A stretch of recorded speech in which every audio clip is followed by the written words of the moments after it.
Everybody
Hallelujah.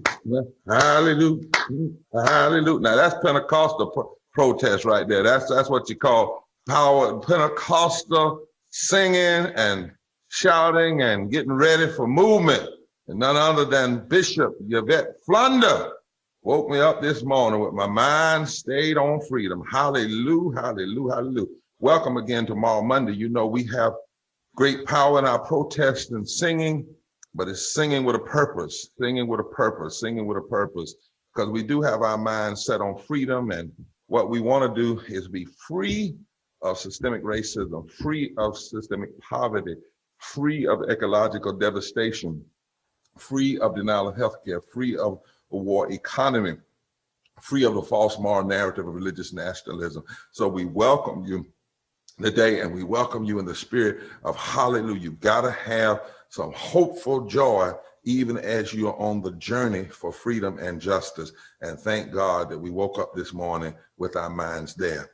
Now we also have to see the pain and the poverty and the issues. And so check now this video, and then we'll be right back. Go tell somebody, cross post, do all those kinds of things, invite people. It's tomorrow Monday right here with the Poor People's Campaign, a national call for moral revival.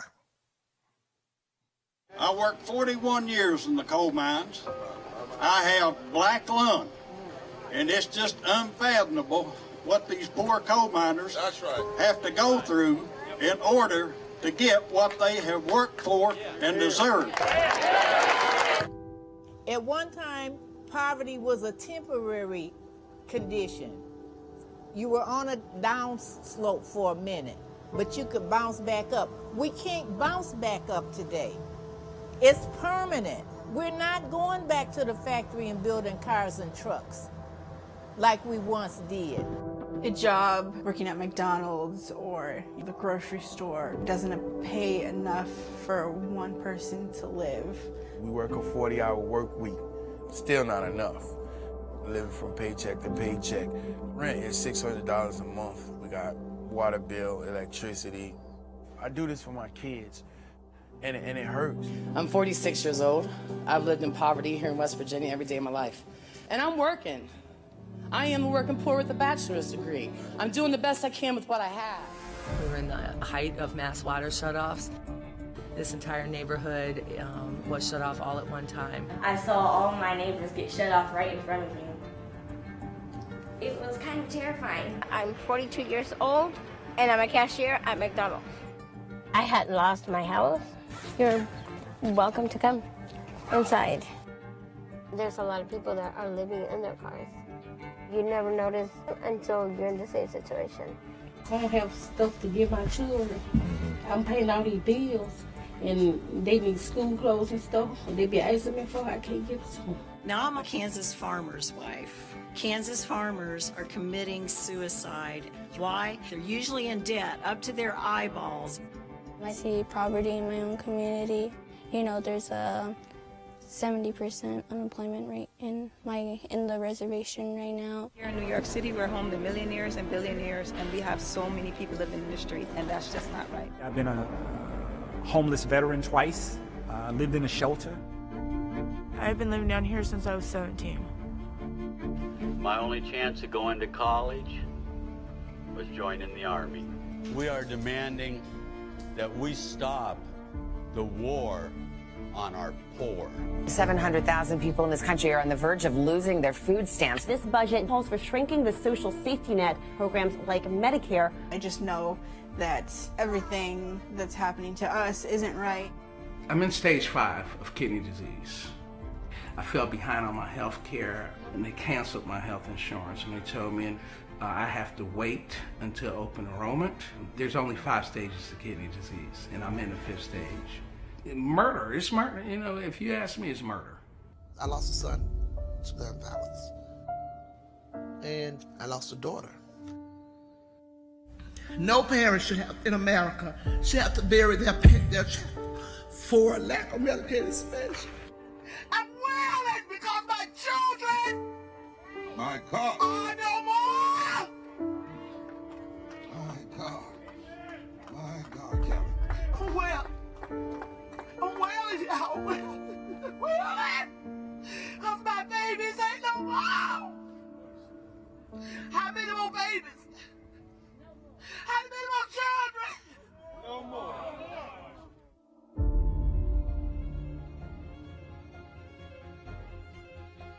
I want you to know that when hands that once picked cotton join hands of Latinos, join hands of progressive whites, join faith hands and labor hands and Asian hands and Native American hands and poor hands and wealthy hands with a conscience and gay hands and straight hands and trans hands and Christian hands and Jewish hands and Muslim hands and Hindu hands and Buddhist hands. When we all get together, we are an instrument of redemption. When we join hands, we can revive and make sure that the promise of life, liberty, and the pursuit of happiness and equal protection under the law is never taken away from anybody. So I got a question. Are the rejected ready to revive and declare that this land is your land, this land is my land, this land is our land, and together from the State House to the White House, the rejected are going to demand that this nation never give up on being one nation under God, indivisible, with liberty and justice for all.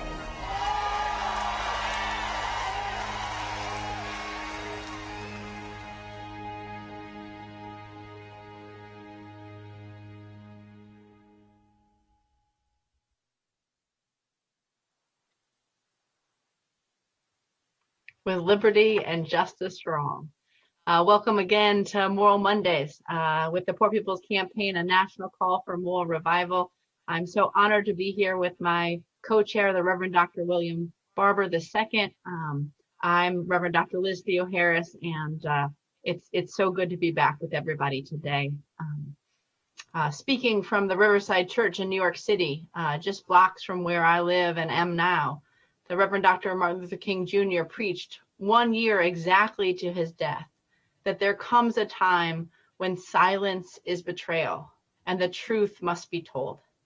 And the truth is that poverty is an abomination, and that poverty in the richest country in human history is even worse than that. The truth is that there are 140 million people who are poor, or one emergency, one storm, one healthcare crisis, one job loss away from economic desperation and ruin. More than the 40 million people who fall and live below the federal poverty line. The truth is that the official poverty measure is woefully inadequate and it needs to be changed. Because also from Reverend Dr. King, we've learned that an effective prescription for a disease rests on an accurate diagnosis. This means that if the nation and our lawmakers are not fully counting, fully measuring the extent of poverty, we're not able to address it fully, solve it fully. So when an administration puts forward a jobs program, an infrastructure program, a healthcare program, even when there are important policy prescriptions intent on solving healthcare crises, wage crises, jobs crises, sanitation crises, water crises, when their measure of the true extent of poverty and low wages, of debt, we can see how much more is actually even needed when we actually fully measure it. So I come to this Moral Monday, as I come to every Moral Monday, and we find ourselves compelled to speak out, compelled to raise our voices. I come as a pastor, as an organizer, but also as a mother who has children going to public schools that do not have the resources they need. I speak to you as someone who has been homeless, has been without health care, and when I've had health care, have not been able to pay my health care costs. I speak to you as someone who has lived and in and out of poverty for much of my life and working low-wage jobs. And I know that I'm not alone, and that all of us that are on this Moral Monday today are not alone. And as we say in our Poor People's Campaign, somebody's been hurting our people for far too long, and we can't be silent anymore. Since this is Moral Monday, we're asking everyone who is joining us today, the thousands of people that are joining us online, to be able to take action together.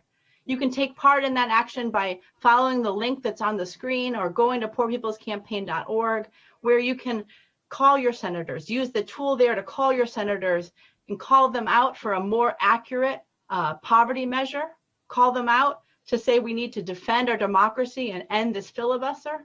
Call these senators and tell them that we need a jobs and infrastructure program, a bill that builds from the bottom up and responds to the true extent, the true depth and breadth of poverty.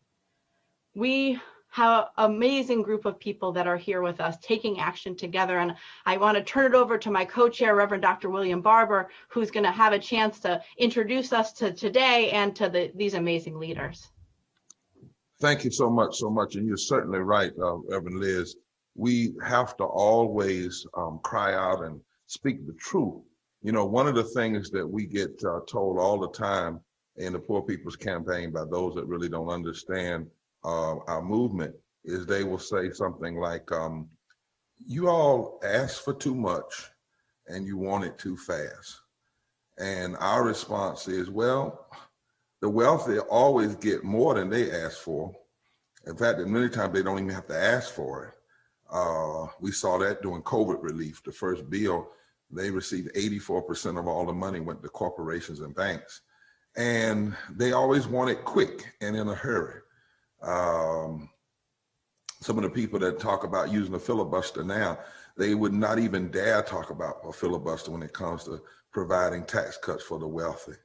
And the fact of the matter is poverty, it has been with us in low wealth far too long. And so, yes, we ask with urgency, and yes, we ask and demand that there be enough because there is enough. Now, we listed out at the beginning of this administration a 14-point agenda for the healing of the nation.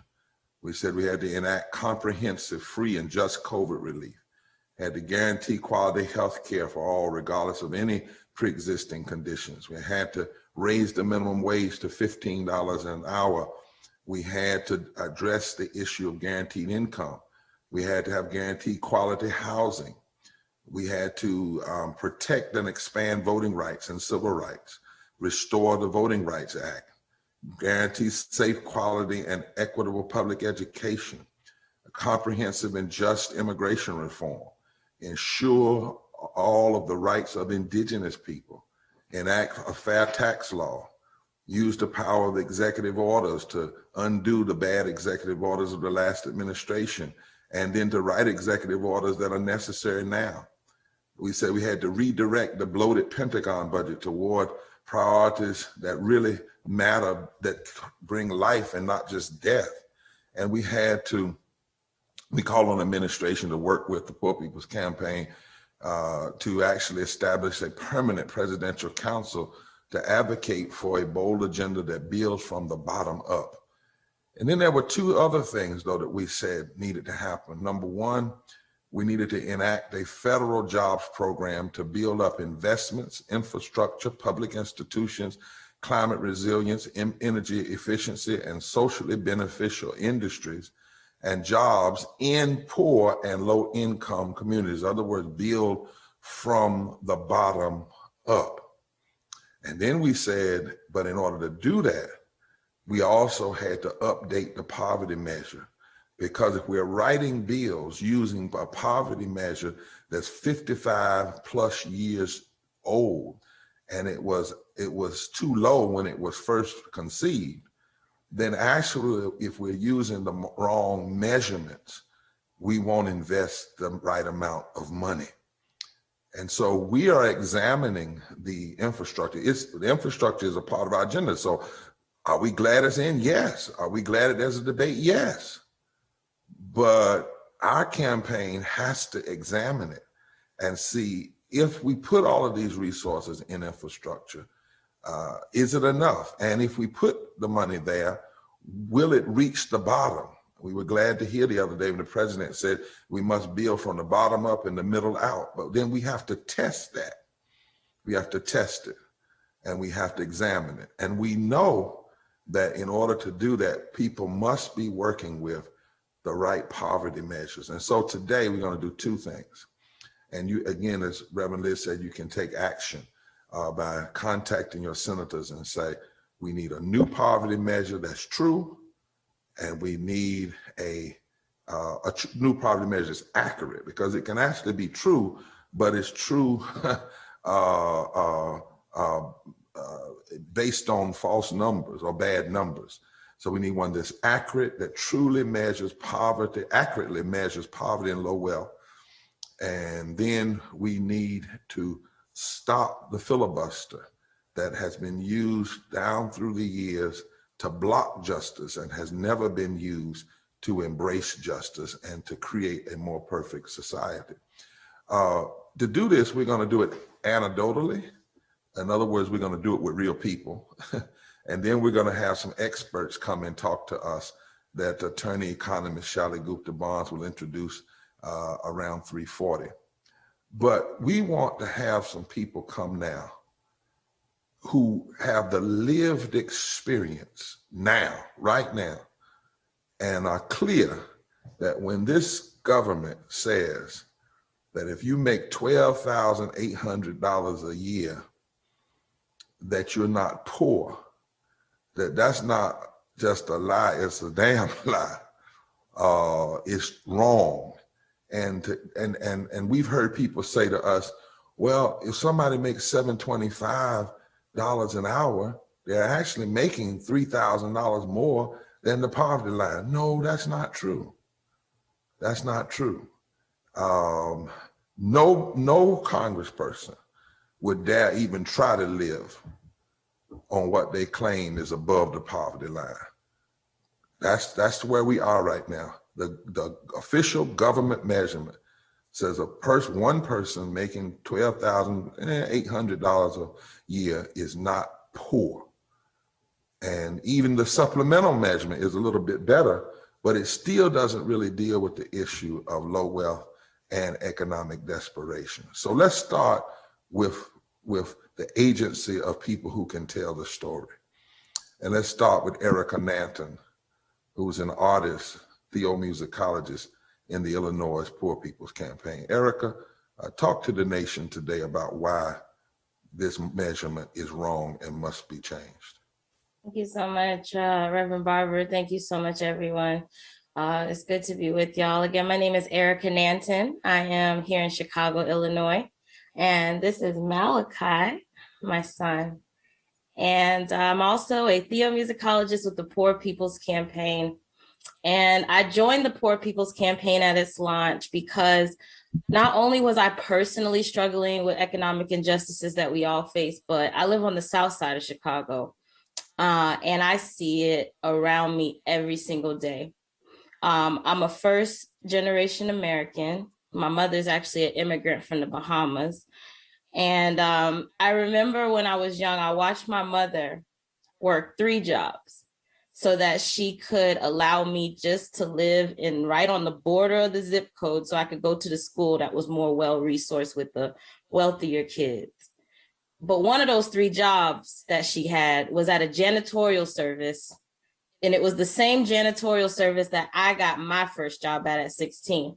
And I sat next to my mother as we scrubbed the toilets in wealthy office buildings on our hands and knees. And I watched my mama do that after she had just left her second job, only to go to school with those wealthier kids and hear them repeating the narratives they had heard at home that immigrants and poor people are lazy. Today, I'm a mother. And I had a high-risk pregnancy that was very, very difficult. When Malachi was born, he ended up in the NICU.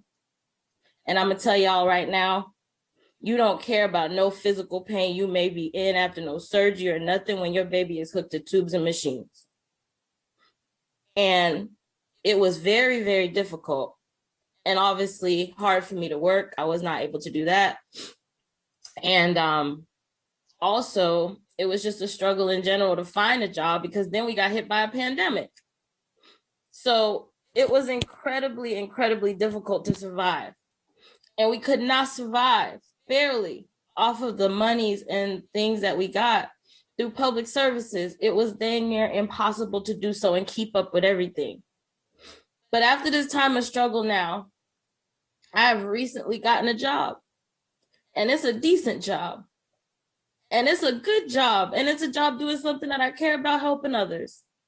But you know what? Even with that accomplishment that was so joyous, I find it hard to find adequate housing because of my payment records and things that I have from when I was poor, when I was struggling. It's being held against me.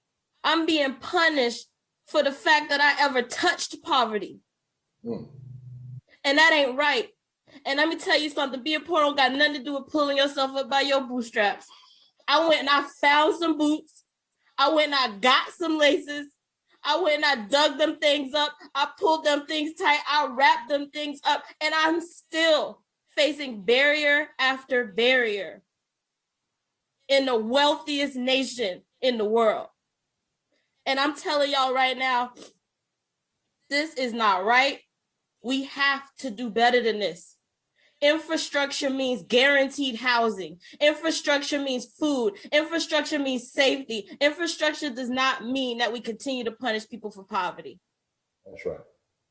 So I thank you all for taking the time to hear my story.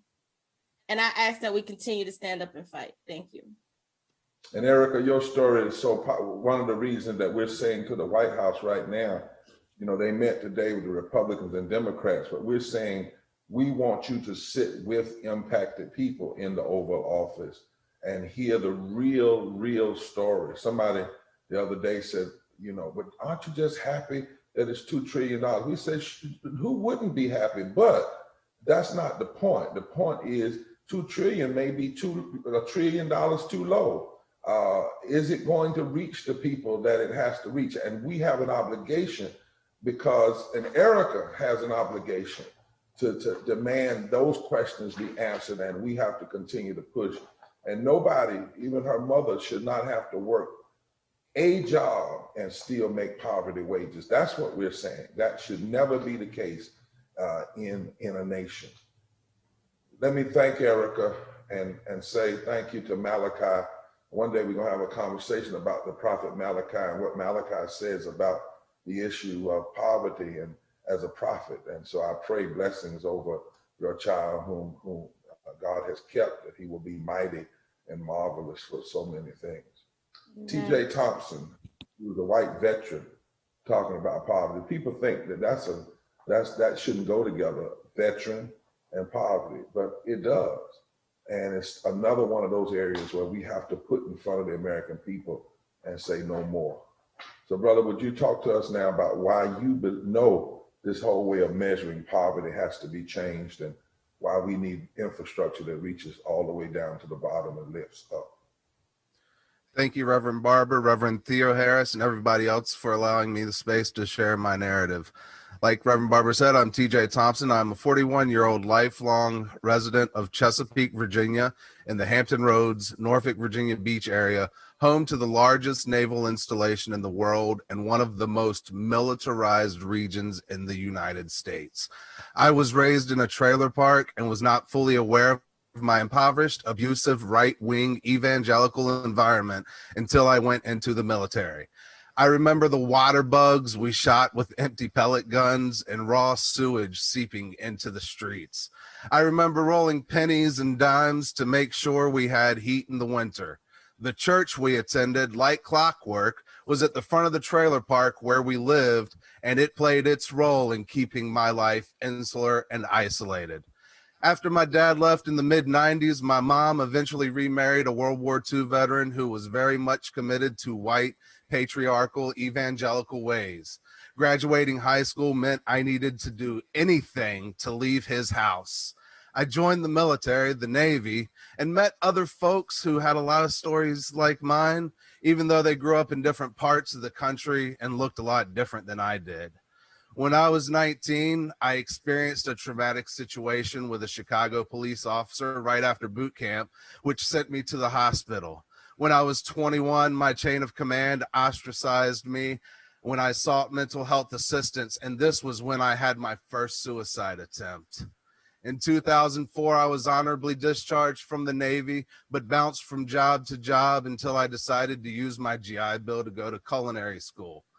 Even attending a veteran-friendly technical college with my Vietnam-era GI Bill, I still amassed about $30,000 in student loan debt. Our young children were enrolled in state-funded health insurance because I had many undiagnosed and unaddressed mental and physical disabilities from the military and my upbringing, which made it hard to maintain a steady job.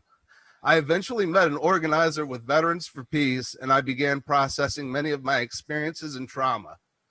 It became worse before getting better. My second suicide attempt was in 2011, and the best access I had to healthcare was through the VA based upon means testing.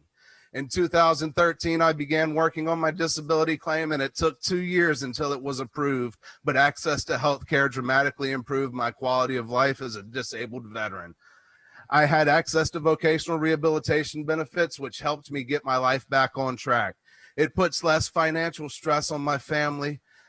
A guaranteed basic living income in the form of my veterans' disability payments, along with my wife's income, provides my family with financial stability to look forward to our futures. This kind of assistance and security shouldn't only be given to those of us who join the military in exchange for being sent to kill and destroy communities thousands of miles away. We can and must do much more so that more of us aren't compelled to go into the military to get health care or a decent education or some kind of assistance. My call to action is to strive for peace, nonviolence, and the empowerment of the least of these through an equitable infrastructure and jobs bill in Congress. My whole life brought me to this point, and I'm not turning back now. Thank you. PJ, thank you so much. My father was a Navy man, and I know that area well. I'm from Eastern North Carolina, which is you just go straight north and come to Newport News. And my father was in that same Veterans Hospital there. But I think something I want everybody to hear, Brother Thompson just said, we should not get guaranteed income as an exchange for going to kill other poor people in other communities. It ought to be something that we have as a matter of our humanity and citizenship in this and presence in this country.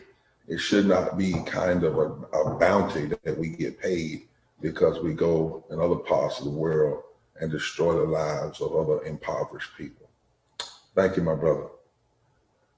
We want to ask now if Ronnie Remy, who is a homeless activist from Boston with a Haitian background, if he would come now and share with us from his perspective why this infrastructure bill has to lift from the bottom and why we must have the right measurements for poverty and really understand what poverty and low wealth really means in the nation. Thank you, Reverend. Thank you, Reverend Liz also. And it's truly an honor to be with you. I'm really humbled and, and it means a lot to me. I'm a father of two wonderful daughters. And actually, I got in the fight because of my youngest one. At the time, she was 6 years old. I was facing eviction. I was suicidal. And I was going through a lot of things I did not understand at the time. I come from a time and a place when the value of a man to show that you're a man is when you're able to provide for your family. And I come at a crossroad, I was not able to do that.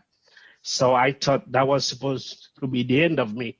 But thanks God, he showed me a better way and I started to fight. Actually, I don't really want to tell my story. I want to talk about a young woman in Boston I met some years ago. And actually, let me read what I wrote there, and that would make more sense to you. And I started by saying, being poor in America should be considered as a crime against humanity. The facts are clear. This country has the resources to feed the world over. However, due to systemic racism, white supremacy, and flat-out greed, our society has declared war on the poor. Our religious leaders, have lost their moral compass when they support or condone the status quo. I met a young fighter who shall remain nameless, a woman of color who was facing eviction by the time that she was a teenager, barely 12 years old. There were so many conditions in our apartment, from mice to mold and no heat actually. 2 decades later, that young woman is now a mother of 2 and a wife, and she is facing eviction again. Her youngest daughter is about 12 years old, the same age she was when she faced eviction. Let that sink into you. So you do understand the generational curses are real. And I spoke with her very recently, and the question she had for me was, "What did I do something wrong? How do I find myself in this fix again?" And I didn't really have an answer. But what I understand is that as the core, this system is designed, to attack the poor, with unspeakable violence in order to maximize their own potentials.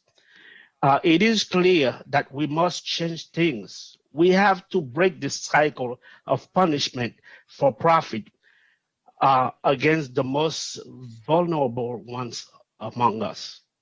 I don't want to say too much, but I'm calling to your hearts, to everybody's heart, to do what's right. Housing is human rights. How did we turn it into a commodity? That is the big question. Thank you, everybody. You're right, Remnant. I like that. Housing is a human right, and it should not be a commodity. And that's what this campaign is fighting for. And what we're saying, any kind of real infrastructure has to guarantee housing. And here you have somebody that faces it at the early part of their life and then becomes a mother and faces it all over again. And yet there is so much, Liz and I often talk about the level of empty housing that's even in the country, just sitting there, that should be used. And that's what this campaign is pushing for and fighting for, and why we have to truly and accurately deal with what poverty really is. There's an effort in the government to constantly downplay it and suggest it doesn't really affect that many people and marginalize the issue so that people can actually dismiss it. Our campaign is saying, no, we will do the accurate measure and demand it to be done, because we will not allow it to be dismissed, but what we will demand that it be dealt with. We do have a video now coming from Carolyn Hill. Carolyn Hill is a recording artist, and it's a recording, and she's going to come up now through video. Hi, my name is Carolyn Hill. I have 5 children.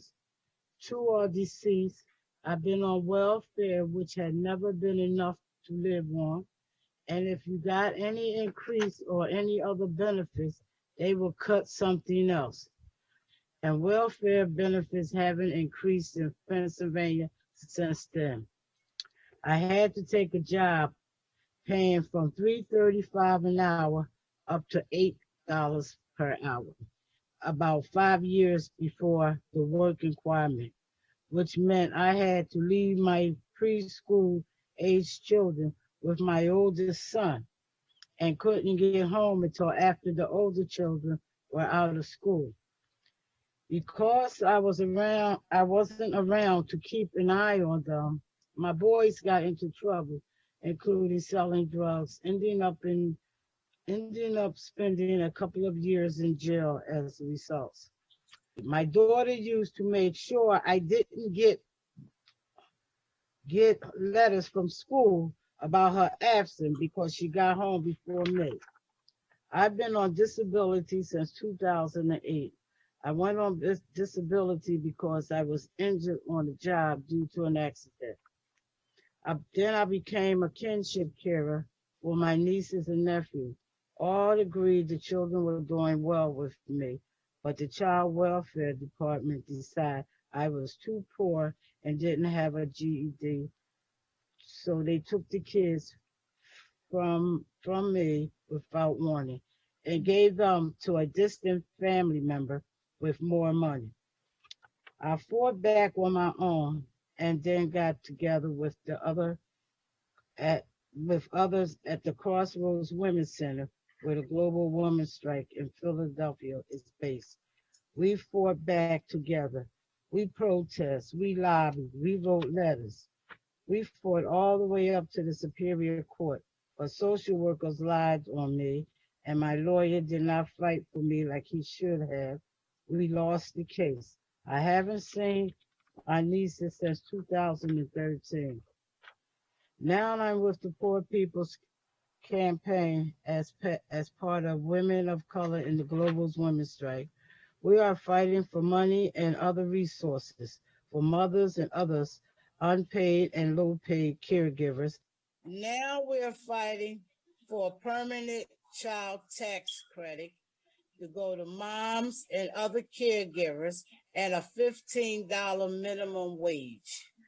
I always remember Reverend Liz say, when you're lifted from the bottom, everyone rises. And I am so glad to be a part of the Poor People's Campaign.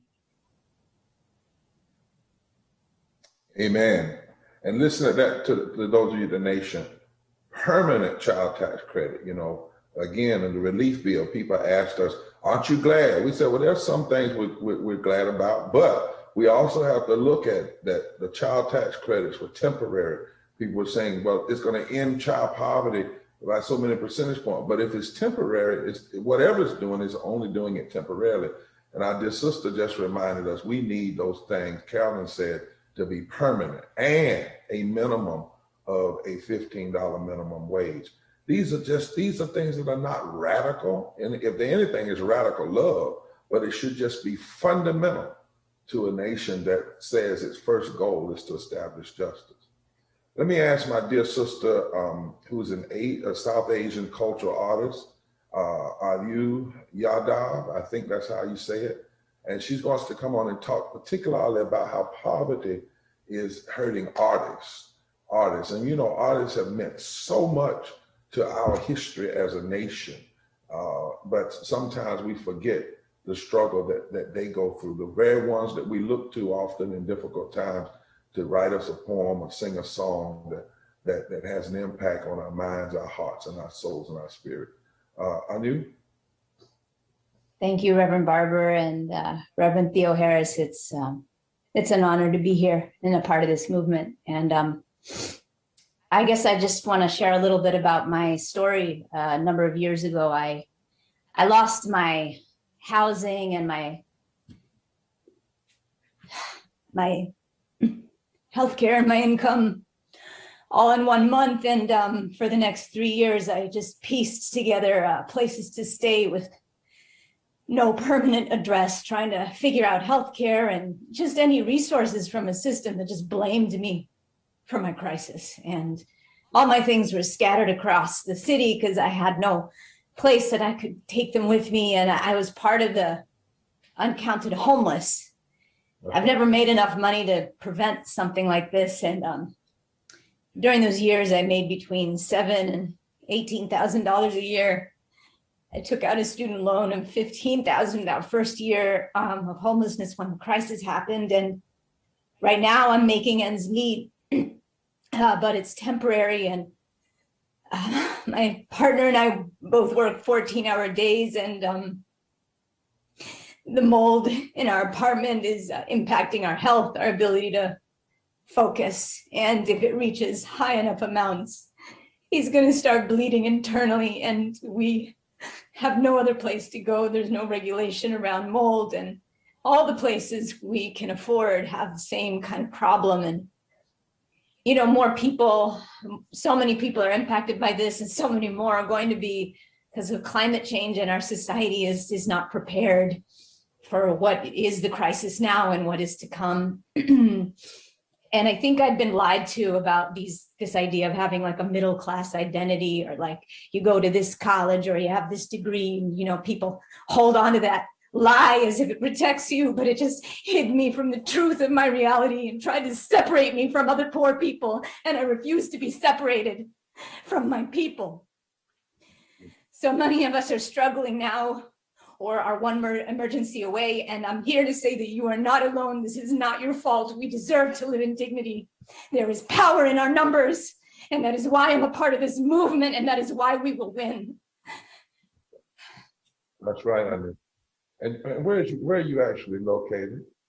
I am in California, in the Northeast San Fernando Valley with the Poor People's Campaign. That's exactly right. And sister, you've always been, you know, thank you for saying we cannot allow people to separate us. Yeah, because that happens all the time. You know, they try to say basically, you know, your education, your color. You know, a lot of people, I remember when folk used to try to separate me. I grew up in a home because of various circumstances. We ended up very poor. And my parents were both very well educated, but they made some decisions. And part of it was a decision to fight Jim Crow. Made my parents end up in a situation in the South where it took my father's health and strength, and we ended up, you know, living in poverty. And people would often try to say, "But you're not like them." And my point was, it doesn't matter if you're poor, low wealth in a country with so much riches.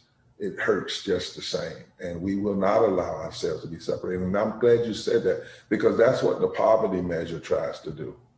It tries to separate people, and it's a sinister separation to try to get somebody to say if they make $13,000 a year, they're not poor. You know, but those that make less than that are. But at least you're not in that crowd. No, we have to change this measurement.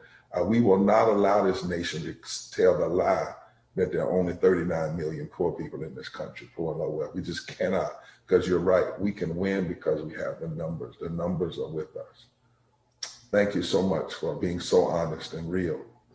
Lastly, Tanya Rogers was a powerful tenant leader in DC, and she's fighting against building management and evictions right in the nation's capital. Imagine that, right in the nation's capital where the president lives in public housing.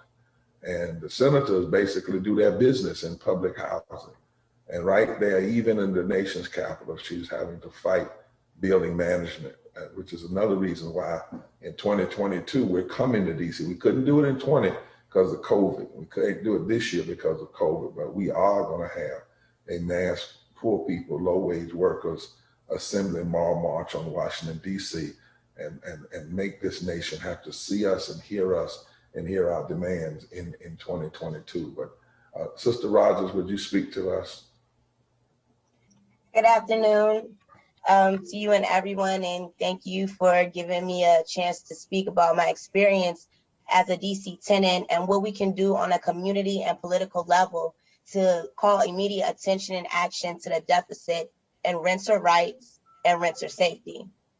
We are calling on Council Member Anita Bonds, Mayor Muriel Bowser, and the rest of the DC Council to cancel the rent.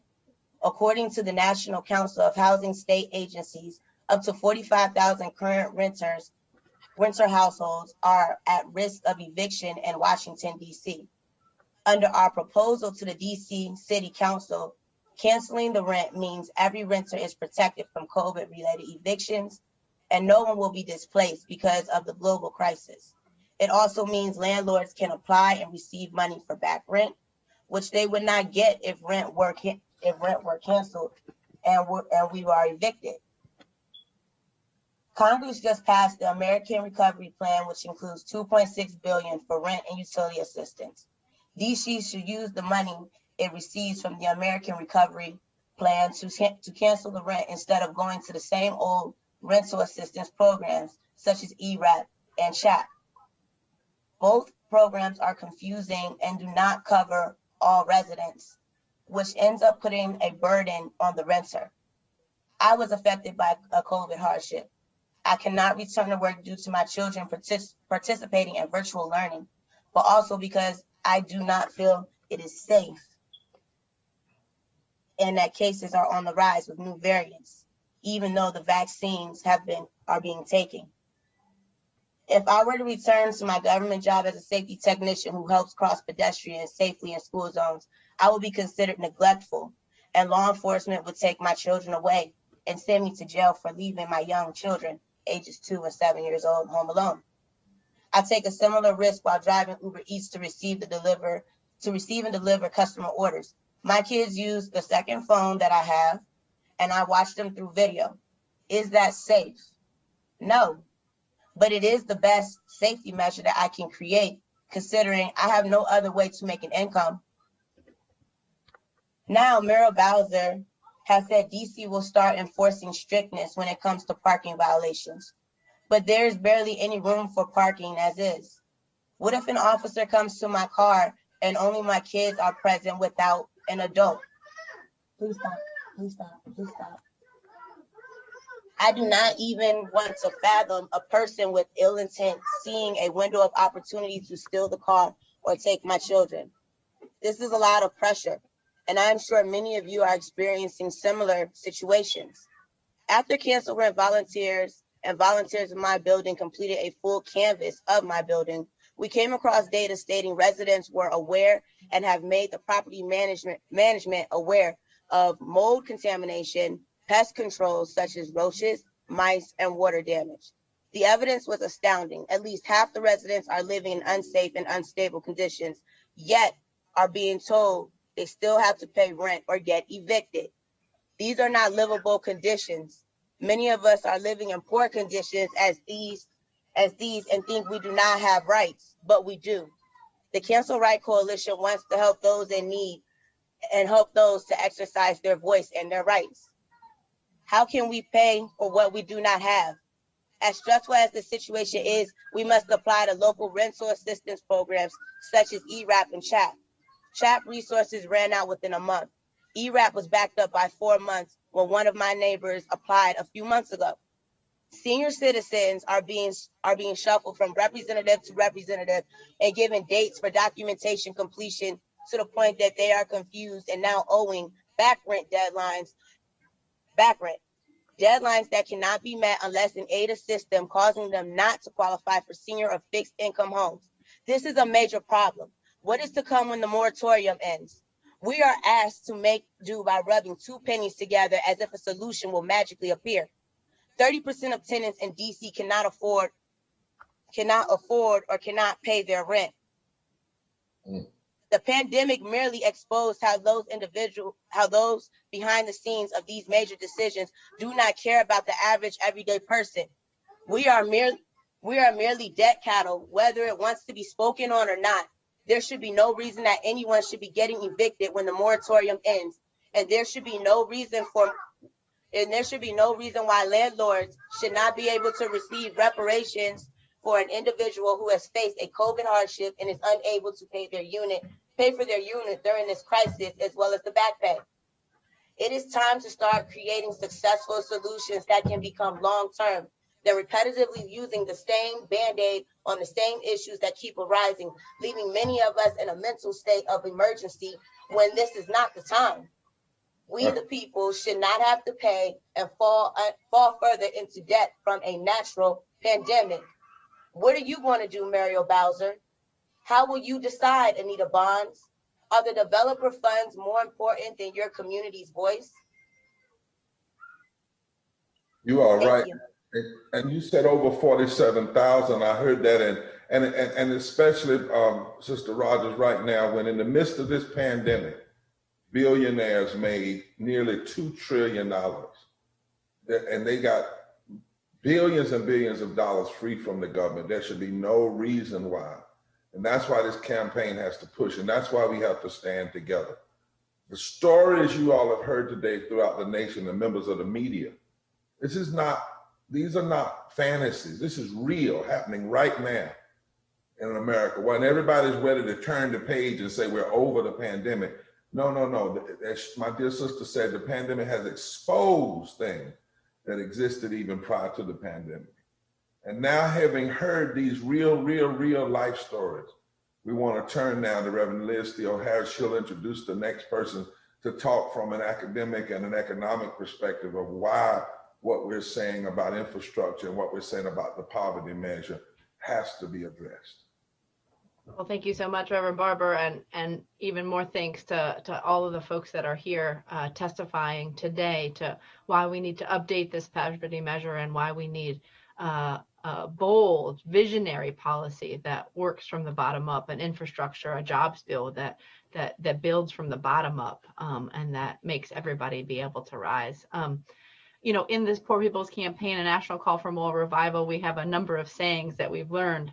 One is that we can't just curse the darkness, but we can shine a light on what's possible, but that also that we don't want to be loud, we don't want to testify and be wrong, but we want to have it based in real empirical and anecdotal evidence. And so I want to bring on now attorney Shally Gupta Barnes, the policy director of the Poor People's Campaign, who's going to be able to introduce some of the economists that are coming forward alongside of the powerful leaders, poor and low wealth people, moral leaders, clergy, activists, organizers who are building this campaign and pushing forward all of these policy priorities. But to have economists, have sociologists, have political scientists alongside of us being able to say that what we're talking about isn't just morally right, it's good economics, and that have a better understanding of the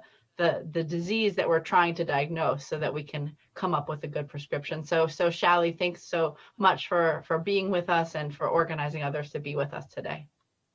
Thank you, Reverend Liz, and thank you everybody for this powerful program today.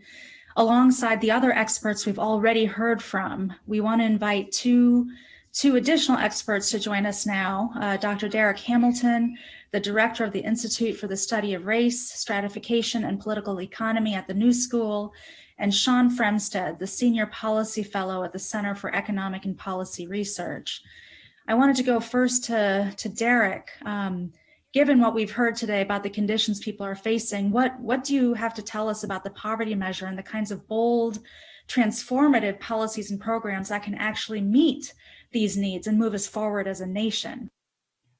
So broadly speaking, everything that you all have been calling for, it's not pie in the sky, but rather a political choice grounded in the will for having a moral economy. It is evident that the measure of poverty is inadequate. You all, through your testimonies, have displayed that. So, that the existing measure is a choice. We made that choice that that's what the measure is going to be. Likewise, we can make a different choice and get rid of despair and inequality. I mean, I could say that the objective of the U.S. government should be the well-being of its people. That's its fiduciary responsibility. And that includes economic inclusion, civic engagement, and social equity. Despair and inequality is dramatic, and changes on the margin clearly are not going to cut it. To reverse decades and generations of poverty discrimination, we're going to need a bold overhaul of our laws. Right now, the way we manage poverty is we manage poverty rather than trying to empower the poor. We engage in income maintenance rather than social mobility. We isolate them through segregation. We conscript them to our military. We engage in mass incarceration, and then we have policies aimed at controlling their reproduction, fertility, and family formation. That's unjust, it's immoral.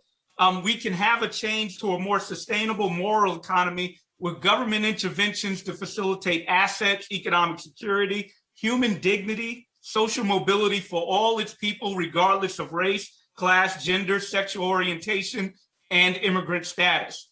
Biden administration should be applauded for reconceptualizing our industrial policy, our infrastructure policy to include a human-centric as well as an environmental-centric focus. However, the dollar value that they're attaching to it is inadequate. We need more. We need our industrial and trade policy not to center firms, but to center workers, not just in the US, but abroad as well. We need this coupled with an explicitly anti-racist, anti-sexist economic frame to promote that economy grounded in our shared prosperity. And as Reverend Barber and Reverend Theo Harris have pointed out numerous times, the concept, it's not radical, nor is it novel. This is grounded in our history. FDR proposed an economic bill of rights. He proposed physical security, economic security, social security, and here's a key word, moral security. He knew that full citizenship demanded more than political rights. It called for economic rights. The Reverend Dr. Martin Luther King, he said, quote, "I am now convinced that the simplest approach will prove to be the most effective. The solution to poverty is to abolish it directly by now, and the widely discussed measure of a guaranteed income as one example. Our most powerful fiscal tool is our US tax code. Right now, we could restructure our US tax code in a way to guarantee income and promote economic security for all our families. Current tax and fiscal policies, they fall short of inclusion and social equity. Instead, our tax code is grounded in a corporate tax rate that is way too low, along with taxing personal capital gains at lower rates than we tax wage income, which most Americans get their source of income from. We privilege existing wealth rather than creating pathways for economic mobility and getting rid of poverty and fostering low-income individuals to have asset security. So we got work coming out to demonstrate that we can eliminate the work requirement for earned income tax credit and guarantee income to eliminate poverty and lift more families up towards the middle class. We need to reconceptualize how we think about taxes. It's not just for revenue collection. We can, as we just saw with the fully refundable child tax credit that's aimed at reducing child poverty in half. Well, we can do a lot more than that. One, we should eliminate child poverty altogether. But we've demonstrated capacity as well as a way in which the federal government through the IRS can more directly work towards achieving these goals that we want. So I know our time is short, so I'm going to conclude by saying our current economic system is founded upon the values of self-interest accumulation without bounds, greed, and exploitation. But our economy should be grounded in different values. Values of economic inclusion, civic engagement, social equity, human dignity, sustainability, and shared prosperity. Timeliness shouldn't constrain us. We should be undeterred by what people think, and mainly those are the talking head experts, of what is possible and not possible in a here and now that's plagued by plutocracy and concentrated economic power. Instead, we should commit to justice as a matter of faith, recognize that ultimately it is our government, it is our monetary system, and our economy. Thank you. Thank you, Derek. Thank you so much. And, I like that we're showing together what moral policies and how moral policies are good economics. This is not just about poor and low-income people. It's about lifting our whole nation up from the bottom, ushering in a period of economic revival. In fact, when we lift from the bottom, everybody rises, and it's only right to start from those who are hurting the most. That's what any diagnosis should call for, and the prescriptions follow from there, including some of them which you've laid out, and others that are in the 14 priorities of this campaign, as we heard earlier. Sean Fremstead, we called you on here today to remind us, to bring us back to this poverty measure, remind us how we got here, to clarify, as Derek said, that this was a choice. This is a choice, and we don't have to keep this going, to tell us that we're not just making this up. The 140 million is not something that we've just come up with out of nowhere, that there's a reason and a logic and an economic theory behind this. Would you tell us about how we got to this point, and therefore the necessity of bringing us out of this moment and out of this crisis that is unnecessary, and therefore a real moral crisis that our politics and our economics have been in for far too long? Sure. First, it's a real honor to be on the call today. It's very humbling. I feel like I can't really say anything that hasn't been said before in much better ways. So I learned so much from listening to the testimony today. So if you want to skip ahead to the slide, I just refresh people's minds a little bit about this poverty guideline. As Reverend Barber and others mentioned, less than $13,000 a year in 2021. That's if you're one person. If you have a child, it only goes up by $4,500 and some dollars a month or a year. So just a really minuscule amount when you think about just costs of housing, basic needs, everything. If you go to the next slide, you get a sense of what this looks like just compared to, say, what does it cost to rent a basic apartment? This is comparing the poverty line to HUD fair market rent, 2-bedroom apartment in Raleigh, North Carolina. That's $1,200 a month in 2021. So that if you're a mom with one child, that means the poverty line, the rent is equal to 82% of that poverty line. You only have 20% left over, which of course is just absurd and unthinkable. We usually think, you should pay only about 33% at most of your income toward rent to be affordable. And the poverty line is nowhere near that. If you go to the next slide, why does this matter? Everybody's talked about it. The way that it separates people to have this arbitrarily low line, the way it's used to justify really immoral policies, setting benefit levels and means tests way too low. In the news recently, I know, how much the $15 minimum wage is a huge priority. In the news recently, Joe Manchin saying, well, we don't have to raise the minimum wage to $15. If we want to get to the federal poverty line, $11 an hour is fine. And you see this is just one example of the way the poverty line is used to justify keeping things low and inadequate and kind of a low road approach to policy. So if you go to the next slide, you get a sense of, this was a choice. It was a choice. It was kind of a well-intentioned choice where we set the poverty line in the early 1960s, but we've essentially have never, policymakers have basically opted to never meaningfully update that measure. So, back in the day, back in the early 60s, the assumption was when they set this, that you had a housewife and the housewife did the shopping, did all the cooking, reality has changed a lot since 1960, but that kind of basic ideas that informed the poverty line back in the 1960s have never changed. It's only been adjusted for changes in prices.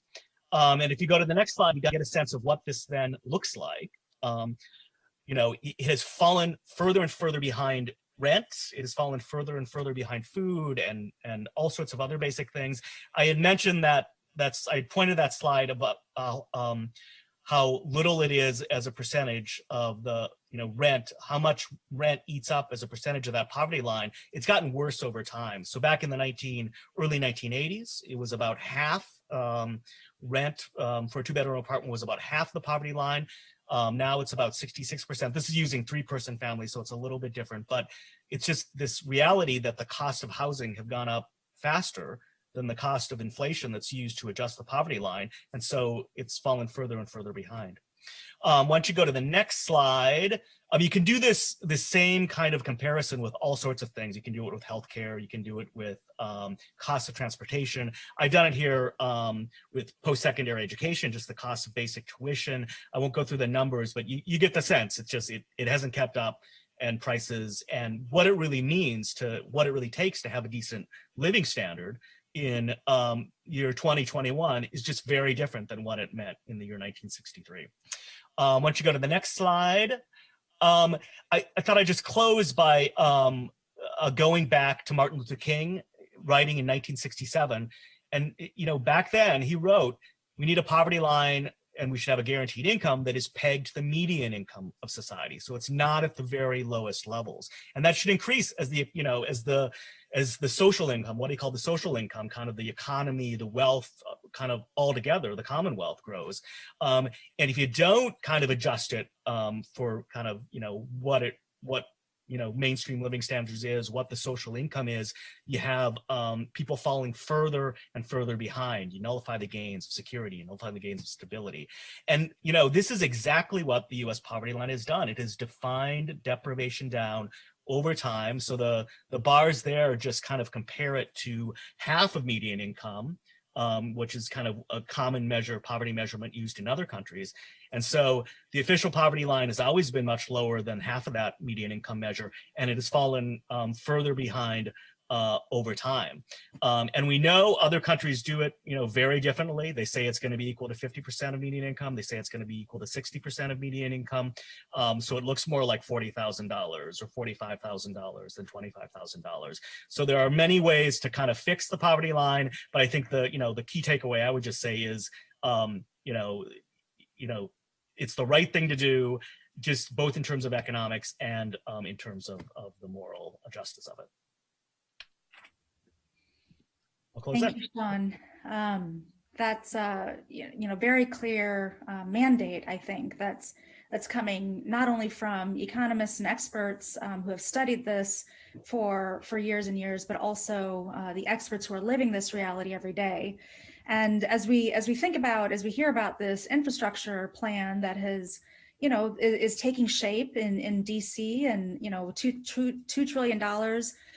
Sounds like a lot of, and it is a lot of resources going towards the infrastructure of this nation. As we've heard today, that infrastructure has to include our healthcare. It has to include our schools and the safety of our communities, as well as our transportation and utilities and our water and sanitation. It has to include our ability to breathe and be housed and have all of our needs met. And if we begin, in fact, with an infrastructure plan that is centered around the 140 million people who are not able to meet these needs, that would be the beginning of an infrastructure plan that actually will bring this nation back up to where it must be today, not where it needs to be before the pandemic, not where it was, even a couple of decades ago. We need to, the infrastructure we need to move this nation forward is an infrastructure that meets the needs of 140 million, that understands that we have been underestimating poverty for far too long, and there's a consequence, there's a cost to that is too high for any of us to bear any longer. So in our call for action this Monday and for the rest of the Mondays and the work we're doing together in this campaign, not only are we calling for a moral measure of poverty, but also for the full participation of the 140 million in every aspect of our society, including the democratic process, through the kind of representation that we can elect and that we can hold accountable to meet all of our needs. And so I will turn it back over to you, Reverend Rob Stevens, to tell us more about our call to action and what we can do today to put this call out to our elected representatives. Great, thanks, Shelly, and thanks so much to everyone who participated today in this powerful testimonies, and all of you as the experts, the testifiers who started us off in coalition and with folks who are studying this deeply at the academic level, knowing that it's going to take all of us to make this happen. Today we are continuing with our calls to the Senate, that in light of the ways that the poverty measure undermines all of our policies and the realm of possibility for our policies, that we still need to get rid of the filibuster in order to push through the types of changes that we need to protect and expand rights of the 140 million. So please go to the link on the page right now to make those phone calls and send those letters in that we don't filibuster democracy.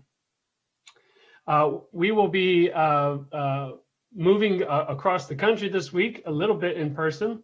And on Thursday, we'll have a major press conference with leaders of some influential church congregations on Thursday afternoon, and we hope that you'll join us online for that. Bishop Barber will be going to Memphis, Tennessee, to join the Memphis Campaign Against the Pipeline and the Tennessee Poor People's Campaign for a rally on Sunday at 3 p.m. If you are in Memphis, there'll be a socially distanced rally, but of course we'll be online as well and making calls to City Council and other areas of government in that area to push for environmental justice. Many of us will be a part of the Revolutionary Love Conference this weekend, hosted by Middle Collegiate Church, with Bishop Barber doing the closing keynote on Sunday evening with Reverend Jackie Lewis, and we hope that you'll join us for that. And then next week, we are excited to go to Mississippi. That's right, Melissa and Danielle, coming to Mississippi for a Mississippi Moral Monday, where we'll be launching some major national initiatives, making sure that we are not starting from DC down, but that we're starting from across the country, even as we are building movements in DC and supporting movements like that of the Cancel Rent Coalition, but that we're going to have other, this one be launched from Jackson, Mississippi, and from the Delta. And so we'll be going from Memphis down there. You don't want to miss next week for some major announcements around some of our national campaigns that are going to be picking up this spring and this summer. And just because we got it planned already, I'm going to go ahead and tell you what's happening the next Monday, is that we're going to have an Immigration Moral Monday with many partners demanding papers, not crumbs, for the entire 11 million undocumented folks in this nation. And we have some incredible partners and testimonies and calls to action on April 26th. So we got a great April ahead of us, and we hope that you'll tune in and be a part of it as we continue to build this movement. So if folks want to come off mute a little bit and make me not chant by himself, we'll just say a forward together, and then we're going to close out with a Hold On song from last summer. So we're going to say forward together. Not one step back. At least Liz is here with me. Forward together. Not one step back. All right, forward together. Not one step back. There we go. All right, thank you all so much for this powerful Moral Monday, Poverty Unmeasured. Bye, everyone. Okay, bye-bye. Goodbye, everybody.